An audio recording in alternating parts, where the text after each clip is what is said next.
Right class, तो topic हमारा है कैरी हेडर्स। कैरी हेडर्स हमारे पास दो तरीके के होते हैं, एक होता है हमारे पास ट्रिपल कैरी हेडर और एक है आपके पास lookahead carry header. Carry headers का बेसिकली काम ये, क्योंकि हम इसमें ये पढ़ रहे हैं कि कैरी जब ऐड हो रही होगी तो उसके दो तरीके हमने बना दिए, दोनों का अपना एडवांटेज है, दोनों के अपने डिसएडवांटेज है। ठीक है, तो हमारा काम बेसिकली ये है कि हम अपने सहूलत के हिसाब से देख रहे होते हैं कि कहाँ पे हम किस चीज़ को कॉम्प्रोमाइज़ कर सकते हैं और कोई कौन सी चीज़ हमें ज़रूरी है। तो जब हमें स्पीड ज़रूरी होती है तो फिर हम कैरी लुका हेड की तरफ चले जाते हैं, जहाँ पे हमें कॉस्ट ज़रूरी है कि कॉस्ट इफेक्टिव होना चाहिए, तो कैरी रिपल कैरी एडर्स काम के लिए हमारे पास यूज़ होते हैं। बहरहाल अभी हम ये पढ़ रहे हैं कि दोनों के काम करने का तरीका क्या है।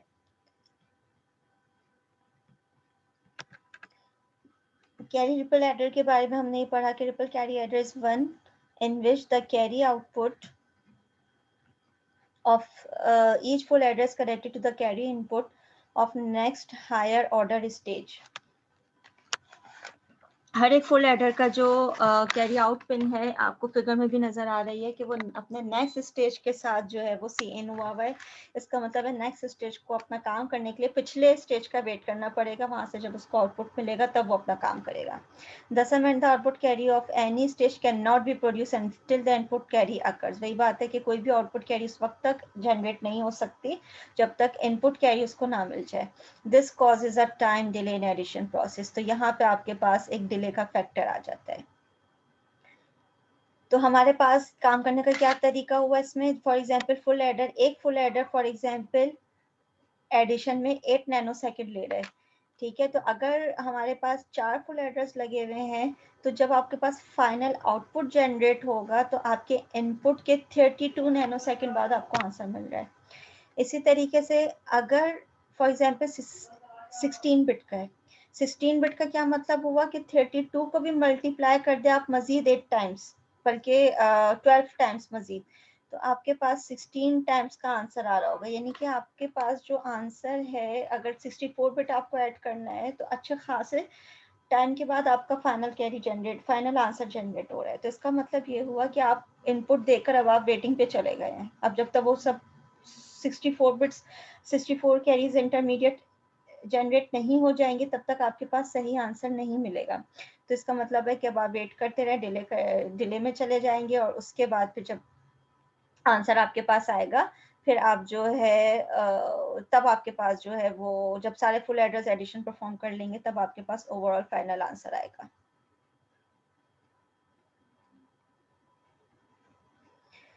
तो एक आपके पास है कैरी रिपल एडर।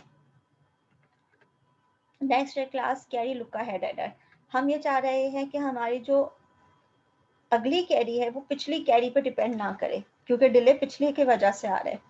तो हमारे पास दूसरा तरीका हमने बनाया है जिसको हम कहते हैं कैरी लुका हेड, यानी वो पहले से ही कैरी को जो कैरी है वो एडवांस में चल रही है, यानी कि कैरी जो है वो पिछले पे डिपेंड नहीं कर रही, बल्कि आपका जो टोटल आंसर है वो सिर्फ इनपुट बिट पे डिपेंड कर रहा है। यहाँ पे आप देखें आपका टोटल आंसर जो है वो इनपुट बिट पे भी डिपेंड कर रहा है, उसके साथ प्रीवियस कैरी पे भी डिपेंड कर रहा है। डिले यहीं पर आ रहा है, इनपुट पे कोई डिले नहीं आ रहा। आप इनपुट तो सारे स्विचेस एक साथ ऑन करेंगे, इनपुट तो एक साथ देंगे, 56 आप एक साथ 5 और 6 इंटर करेंगे, 64 आप एक साथ 6 और 4 इंटर करेंगे। तो आप ऐसा नहीं है कि पहले 6 इंटर करके बैठ जाएंगे फिर 4 इंटर करेंगे, तो इसका मतलब है तो ये एक इनपुट तो नहीं हुआ। तो कहने का मतलब क्या है कि इनपुट आप हमेशा एक साथ देते हैं, सारी की सारी बिट्स आपने एक साथ इंटर कर दी। डिले कैरी की वजह से आ रहा है, तो मसला कैरी में है। तो हम काम ये कर रहे हैं कि मिनिमम कैरीज हम कैरी के ऊपर हमारा जो लॉजिक है वो मिनिमम डिपेंड करे। आगे बढ़ते, one method of speeding up the addition process by eliminating this triple carry delay is called carry look ahead. Speed up अगर हमें करना है तो हम क्या करें, ये जो रिपल कैरीज है यानी एक का आउटपुट दूसरे का इनपुट बन रहा है, इसको हम मिनिमाइज करें, खत्म करें, इसको एलिमिनेट करें। इसके लिए क्लास हमारे पास दो टर्म्स जो है इंट्रोड्यूस हो रही हैं, एक है कैरी जनरेशन, एक है कैरी प्रोपिगेशन। चूंकि हमारा सारा वर्कआउट कैरी के ऊपर है तो कैरी अब हमारे पास दो चीजों पे दो तरीके की कैरीज नजर आ रही है। एक प्रोसेस है जिसमें कैरी जनरेट हो रही है। जनरेट का मतलब ये है कि पीछे से जो भी इसको दो इनपुट्स हाई में ले हुए थे तो कैरी जनरेट हो गई। कैरी प्रोपिगेट का मतलब ये है पिछली से अगले में जाना, या कैरी इन से कैरी आउट आ जाना। This process is known as propagation. यानी जब सी इन एड वेड हुई और वो सी आउट को आंसर दे रही, तो दैट इज कैरी प्रोपिगेशन। और जब सी आउट ने कोई कैरी जनरेट की, that is carry generation. Carry generation occurs when an input carry is produced internally by the full adder. Full adder की तरफ से जब carry produce होगी, that is carry generation. A carry is generated only when both inputs are 1. This is important. Carry कब generate होगी, carry की क्या condition है? कैरी सिर्फ उस वक्त जनरेट हो सकती है जब दोनों इनपुट्स वैल्यू 1 हो, यानी कि carry generation is equal to A and B. जब दोनों 1 होगा तब कैरी जनरेट होगी। अगर इन दोनों में से कोई एक भी 0 है तो ज़ाहिर कैरी जनरेशन 0 हो जाएगी। तो कैरी जनरेशन का क्या लॉजिक हमने बना ली कि कैरी सिर्फ उस वक्त जनरेट होगी जब ए और बी दोनों 1 होंगे।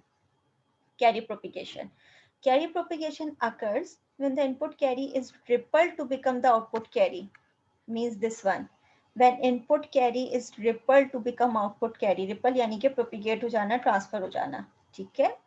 And input carry may be propagated by the full adder when either or both of the input bits are ones. तो carry कब हमारे पास propagate होगी? तब हमारे पास propagate होगी जब या तो दोनों, when either or both of input bits are one, जब दोनों इनपुट्स या उनमें से कोई एक इनपुट बिट 1 हो जाएगी तो कैरी प्रोपिगेट हो जाएगी। The propagated carry CP is expressed as the OR function of input bits. तो हमने क्या दो टर्म्स निकाली क्लास? एक हमने बेसिकली हमारा काम क्या है, कैरी पे वर्कआउट करना है ताकि कैरी जहां जहां से हम रिड्यूस कर सके इसका फंक्शन कम हो जाए। तो हमने कैरी के दो बिहेवियर्स देखे। एक हमने देखा कि कैरी जनरेट हो रही है, एक हमने देखा कि सिर्फ प्रोपिगेट हो रही है। जनरेट का मतलब ये है कि सी आउट कैरी दे रहा है। सी आउट कब दे रहा है? जब ए और बी दोनों जो है वो 1 हुए हुए हैं। दूसरा हमने देखा कि कैरी प्रोपिगेट हो रही है, यानी इन से आउट तक जा रही है, इन से आउट तक जा रही है, तो डेट इज प्रोपिगेशन। ये किस सूरत में होगा? ये उस वक्त होगा जब when either or both of the input bits are 1, दोनों में से कोई एक भी आपके पास 1 हो जाए। आगे बढ़ते हैं हम। इस बेसिस पे क्लास मेरे पास 4 कंडीशंस बन गई। अगर आपके पास दोनों बिट्स 1 है, इसका मतलब है कैरी जनरेट होगी लाजमी, सीजी, ठीक है। अगर मेरे पास दोनों बिट्स 1 है, इसका मतलब क्या हुआ? कैरी जनरेट होगी लाजमी। अब आ जाइए सेकंड पे, कैरी प्रोपिगेशन में। कैरी प्रोपिगेशन ये कह रहा है कि जब दोनों बिट्स में से कोई एक या दोनों 1 हो और उसके साथ सी इन का भी कॉम्बिनेशन आएगा, ठीक है। तो ये प्रोपिगेशन के लिए फंक्शन है। प्रोपिगेशन क्या कह रहा है कि दोनों में से कोई एक 1 हो, तो इनमें दोनों में से कोई एक 1 है तो कैरी प्रोपिगेट हो रही है। इन दोनों में से कोई एक 1 है, कैरी प्रोपिगेट हो रही है। इन दोनों में से दोनों 1 है, कैरी प्रोपिगेट हो रही है। इसके साथ सी इन का 1 होना जरूरी है। सी इन यानी कि पीछे से कैरी मिल रही हो आपको, ठीक है। तो 3 केसेस हमारे पास कैरी प्रोपिगेशन के बन गए। इस वक्त सी इन मेरे पास 0 हुई है, तो इसका मतलब है इस वक्त सिर्फ जनरेशन है, कैरी सिर्फ जनरेट हो रही है। तो टोटल आपके पास 5 केसेस हो गए, कहने को 5 केसेस हो गए। एक केस प्योर जनरेटेड कैरी का, सिर्फ कैरी जनरेट हो रही है, प्रोपिगेट नहीं हो रही है। आप देखिए इसके अंदर कोई एरो नजर नहीं आ रहा, सी इन से सी आउट नहीं जा रही, ठीक है। तो कैरी सिर्फ जनरेट हो रही है। इन 3 में कैरी प्रोपिगेट हो रही है। कैरी प्रोपिगेट का मतलब ये है क्योंकि इन तीनों के सी इन हाई है, तो चूंकि ये तीनों हाई है तो अब दोनों में से कोई एक 1 हो या दोनों 1 होंगे तो आपके पास कैरी प्रोपिगेट हो रही है। और एक ये वाला जो आपके पास स्टेज है, इसमें कैरी जनरेट भी हो रही है और प्रोपिगेट भी हो रही है, क्योंकि दोनों इनपुट्स 1 है तो सीजी की इक्वेशन भी हाई हो गई। और सीपी की इक्वेशन कह रही होती है कि ए और बी, सीपी की इक्वेशन कह रही है ए और बी। तो प्रोपिगेशन के लिए जो हमारे पास कंडीशन है वो ये कि ए और बी दोनों में से कोई एक 1 हो, along with C in should be 1 as well. और कैरी जनरेशन के लिए जो कंडीशन है वो है ए एंड बी दोनों आपके पास एंड हो रहे हो, ठीक है। तो ये आपके पास, अब हम कैरी को हमने बहुत अच्छे से पढ़ लिया, अब हम कैरी पे वर्कआउट कर सकते हैं। हमें ये बात समझ आ गई कि कैरी जनरेशन और कैरी प्रोपिगेशन, कैरी प्रोपिगेशन और कैरी जनरेशन में हमारे पास इन दो चीज़ों को देखते हुए हम कैरी के सर्किट को रिड्यूस करने की कोशिश करेंगे। हम चाहेंगे कि कम से कम जनरेशन पे डिपेंड करे या कम से कम प्रोपिगेशन पे डिपेंड करे। आगे बढ़ते हैं। फुल एडर 1, फुल एडर 1 की इक्वेशन बन गई CG1 की। ज़ाहिर इसमें CG1 CP1 दोनों मौजूद है। CG1 क्या हो गया? जब A1 और B1 एंड हो जाए। CP1 जब A1 और B1 और हो जाए। जब हम फुल एडर 2 में गए तो फुल एडर में भी आपके पास एक CG है, एक CP है। ठीक है, तो इसका जो है चूंकि इनके जो इनपुट बिट्स है वो 2 पोजीशन के हैं, तो CG2 A2 एंड B2 हो गया, CP2 A2 प्लस B2 हो गया। इसी तरह फुल एडर 3 के हमने दोनों लेबल्स कर लिए, फुल एडर 4 के दोनों लेबल्स कर लिए। अब क्लास हम काम ये कर रहे हैं कि जहां जहां से कैरी हट सके हम कैरी को हटाएंगे। फॉर एग्जाम्पल फुल एडर 1 में आ जाए, सी आउट की इक्वेशन क्या कह रही है कि जब CG1 हो कैरी जनरेट हो जाएगी, 1 हो जाएगी, यानी कि जब A और B दोनों 1 होने चाहिए, या A1 और B1 विद C in, या इस सूरत में आपके पास कैरी जनरेट हो। फुल एडर का काम भी यही था आपके पास। अगर आपको इसकी इक्वेशन याद हो फुल एडर की, तो हमारे पास इसकी इक्वेशन होती है एंड, और उसके बाद जो भी आपके पास आंसर है वो सी इन के साथ जो है वो दोबारा एंड हो रहा होता है। तो वही वाला कॉन्सेप्ट यहाँ पे दोबारा यूज हो रहा है, उससे मिलता जुलता। एक मिनट, ये रहा। अब हमारे पास फुल एडर उस वक्त कैरी जनरेट करेगा जब कैरी जनरेशन या दोनों इनपुट्स 1 हो, तब कैरी जनरेट हो सकता है, या फिर दोनों में से कोई एक भी 1 हो लेकिन सी इन भी 1 हो, सी इन भी 1 हो। जनरल इक्वेशन बन गई। ठीक है, अब अगर क्लास इसमें मैं थोड़ा सा वर्कआउट करूं तो मैं कैरी वर्ड को मैं हटाना चाह रही हूँ। मैं चाह रही हूँ मैं देखूं कि कैरी के ऊपर इंडिपेंडेंट होना चाहिए। इंडिपेंडेंट यानी कैरी पे डिपेंड ना करे, कैरी का इंतजार ना करे। अगर मैं CG1 की इक्वेशन डालूं तो CG1 की इक्वेशन बन जाएगी A1 B1 प्लस, या तो ये कंडीशन हो या फिर CP1 हो जाएगा मेरे पास A1 और B1 ब्रैकेट क्लोज, ये ब्रैकेट है, ठीक है, और उसके बाद CN1।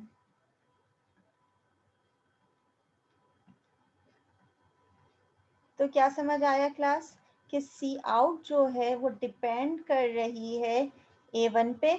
इक्वेशन में देखिए आपको सिर्फ A1 B1 और CN नजर आ रहा है, तो सी आउट डिपेंड कर रही है इनपुट बिट्स पे, और इनिशियली जो हमने CN दिया हुआ है, हम CN भी इनिशियली खुद दे रहे होते हैं, तो हम एक साथ ही इनपुट्स भी दे देते हैं और CN को ग्राउंड भी कर देते हैं। तो अल्टीमेटली A1 B1 CN, सिर्फ इन तीनों पे फुल एडर 1 डिपेंड कर रहा है। फुल एडर 2 का बिहेवियर देखते हैं। हम कोशिश करेंगे कि फुल एडर 2 भी पिछली कैरी पे डिपेंड ना करे, यानी कि सी आउट 1 पे डिपेंड ना करे। आगे बढ़ते हैं, फुल एडर 2 में हम चले गए। अब क्लास ये सी आउट 1 की इक्वेशन, ठीक है, आगे बढ़ते हैं। जब फुल एडर 2 की हमने इक्वेशन लिखी तो फुल एडर 2 की इक्वेशन बन गई आपके पास C out 2 equals to CG2 plus CP2 multiply by CN2, CG2 plus CP2 multiply by CN2, सब 2 2 2 है, ठीक है, यानी सेकंड का हम डिपेंड कर रहे हैं। अब अगर आप आगे बढ़े क्लास, तो ये जो CG2 plus CP2, CN2 is basically C out 1, CN2 असल डिले CN2 की वजह से आ रहा है। तो अगर हम थोड़ा सा पीछे हैं तो हम देख रहे हैं कि ये तो आपके पास सी आउट 1 है, ठीक है, CN2 की वैल्यू असल में सी आउट 1 की वैल्यू है, तो हम CN2 की जगह सी आउट 1 की वैल्यू से रिप्लेस कर देते हैं। सी आउट 1 की वैल्यू क्या थी? CG1 plus CP1 CN1, CG1 plus CP1 CN1। अब जो क्लास आपके पास टोटल इक्वेशन बनी CG2 की, सॉरी सी आउट 2 की, वो क्या बनी? CG2 plus CP2 CG1 plus CP2 CP1 CN1। अगर मैं इसको खोलूं इक्वेशन को, तो क्लास आप देखें CG2 is basically A2 B2, मैं देखना चाह रही हूँ कि मेरी इक्वेशन सिर्फ इनपुट पे डिपेंड कर रही है, तो इसका मतलब है मेरा प्रोसीजर थोड़ा फास्ट हो चुका है। A2B2 प्लस CP2 क्या है, A2 और B2,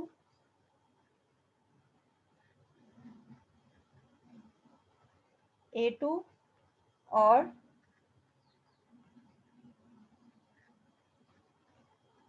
B2 multiply by CG1 multiply by CG1 क्या है, A1B1 मल्टीप्लाई बाय या एंड विथ A1B1, ये CG1 की वैल्यू हो गई। आगे बढ़ते हैं, प्लस CP2 क्या है, A2 प्लस B2, CP2 है A2 plus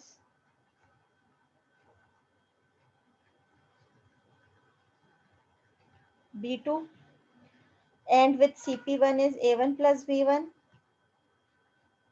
A1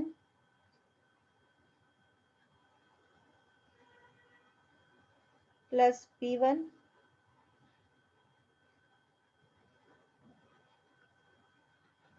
and with Cin तो आपके पास प्रोवाइडेड है, ठीक है, ये तो वेटिंग पे नहीं है।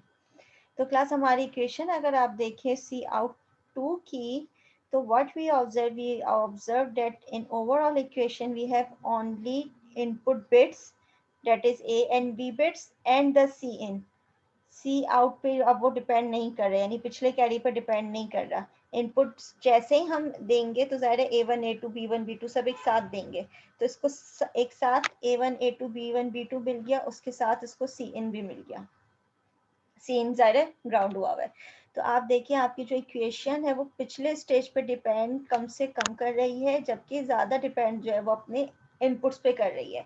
इनपुट्स हम एक साथ दे रहे हैं, इसका मतलब है फुल एडर 1 फुल एडर 2 एक साथ कैलकुलेशन उसने शुरू कर दी। यही क्लास काम फुल एडर 3 के लिए आप चेक करें। फुल एडर 3 के लिए सी आउट 3 की इक्वेशन हो जाएगी CG3 plus CP3 Cin3, Cin3 is basically C out 2। तो सी आउट 2 की जो अभी हमने इतनी बड़ी इक्वेशन निकाली है, जब आप इसको CP3 और CG3 के साथ करेंगे तो आप ओवरऑल इक्वेशन में देखेंगे आपके पास जो है वो सिर्फ A2 B2 A1 B1 A3 B3 और Cin पे आपकी ओवरऑल इक्वेशन डिपेंड कर रही होगी। इसको आपको एक्सटेंड करके देखना है कि इसमें सिर्फ इनपुट बिट्स रह जाएंगी। जब आप एडर 4 के साथ ये काम करेंगे तो एडर 4 की इक्वेशन को भी जब आप एक्सपेंड करेंगे तो इस पूरी इक्वेशन में सिर्फ A4 B4 A3 B3 A2 B2 A1 B1 और Cin के बिट्स रह जाएंगी। बीच की सारी कैरी बिट्स जो है आपने एलिमिनेट कर दी। ओवरऑल सर्किट आपके पास क्लास इस शक्ल में आएगा कि आप फुल एडर्स को इनपुट दे रहे हैं, आपने A4 B4 ये आपकी इनपुट्स पिन है, ये आप जैसे ही प्रोवाइड करेंगे, थोड़ा सा इसका वर्किंग समझिए प्लीज।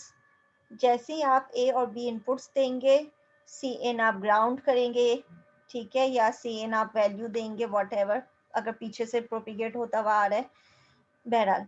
तो A4 B4 A3 B3 A2 B2 A1 B1 जैसे ही आप इनपुट इंटर करेंगे A और B, फौरन ये वाला फुल एडर भी कैलकुलेशन शुरू कर देगा, ये वाला फुल एडर भी कैलकुलेशन शुरू कर देगा, ये वाला फुल एडर भी कैलकुलेशन शुरू कर देगा, ये वाला फुल एडर भी कैलकुलेशन शुरू कर देगा।